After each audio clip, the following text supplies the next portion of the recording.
Live on your side at noon. Focused on you. As we go on the air at noon, let's take a live look at downtown St. Louis. Clouds and cooler air wrapping up the work week. It's a chilly start to the weekend, but the cool weather doesn't stick around for long. Thanks for being here at noon. I'm Kay Quinn. Our warm spring-like weather is going to return in a big way. Meteorologist Gary Frank tracking warmer temperatures. He's in the Weather First Weather Center. I kind of like it. Yeah, it's pretty nice. You know, we've had a couple of days where it's been colder, but obviously when we get into March, we want it to be warm. It's just been so warm for a lot of the winter, right, as we continue to kind of gather those stats. However, this is a pretty typical day as we look outside. Clouds, we started off with rain and snow without much issue, except it accumulated on the top of my roof where it was really cold. It's going to melt the rest of the day if it hadn't already, because I haven't checked my roof, you know what I mean?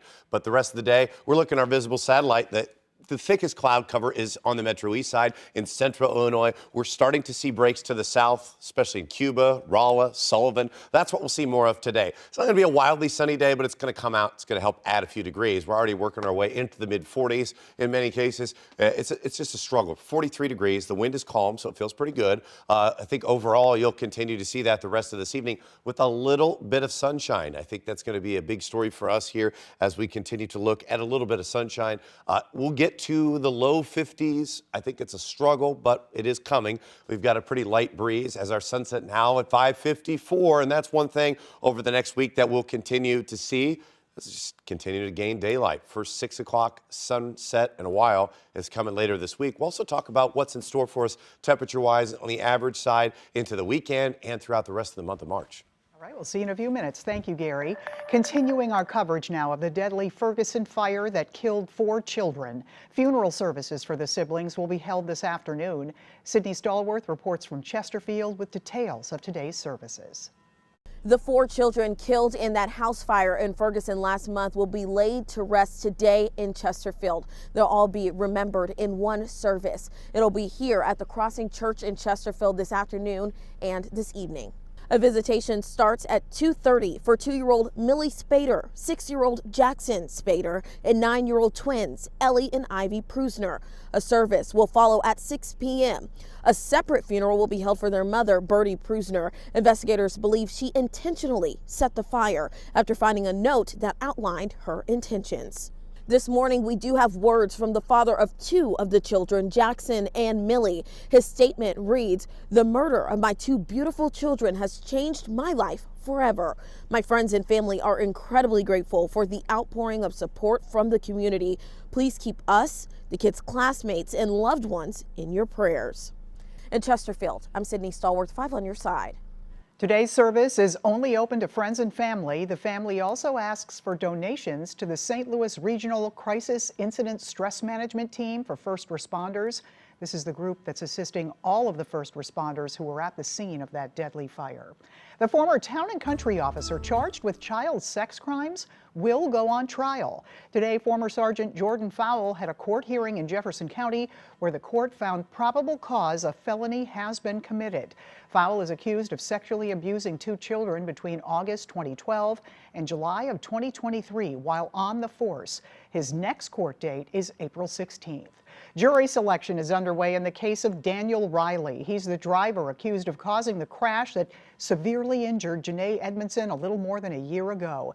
Edmondson's experience in St. Louis sparked a lot of attention about accountability for not just Riley, but also local leaders.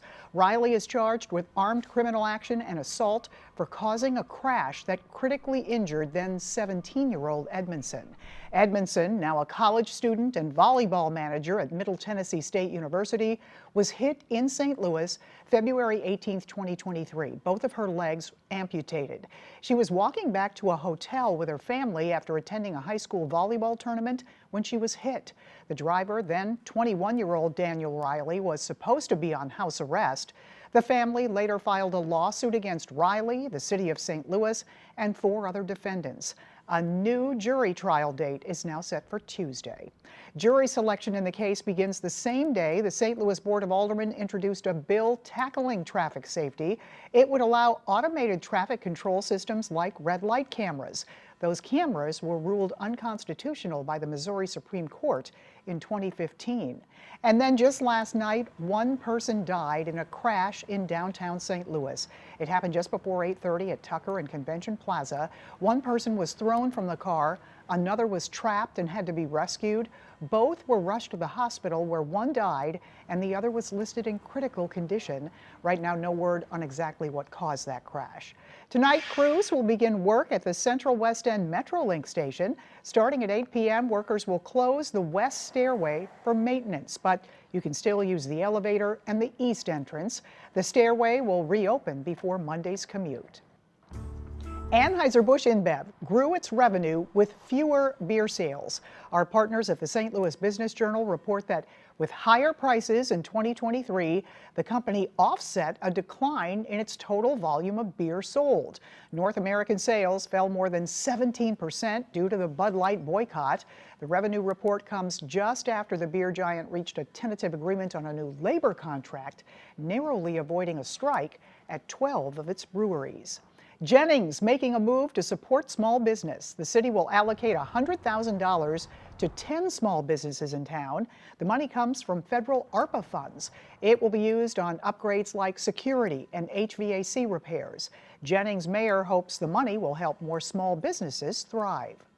Small businesses mean a lot. They're the backbone of our communities. They are not like larger chains and they don't have that support that larger chains have. So this is one step that we're taking to better our community. Businesses in Jennings interested in applying can call or go to City Hall in person to receive an application.